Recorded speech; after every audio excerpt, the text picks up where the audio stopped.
Kanina pa po ba kayo hanggang umaga pa? Yes! Grabe!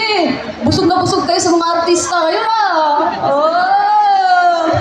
Well, I hope po, isa ako sa nagpapasaya sa inyo ngayong hapon na ito. Grabe, gihanga ko. Pero okay lang, kay Chad naman may gugma. Ibig sabihin po, it's good to be in love. Isa pa in love na rin, eh? Wala, so lahat kayo heartbroken.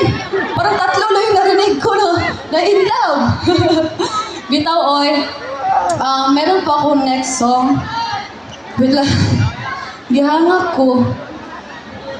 Itong next song ko po ito ay kaka-release ko lang po. Ang title po nito ay Masunog Man.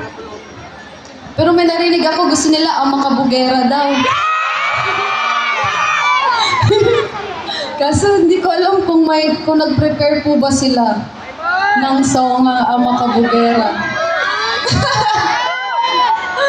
Saan si Miss Dayan? Bye-bye!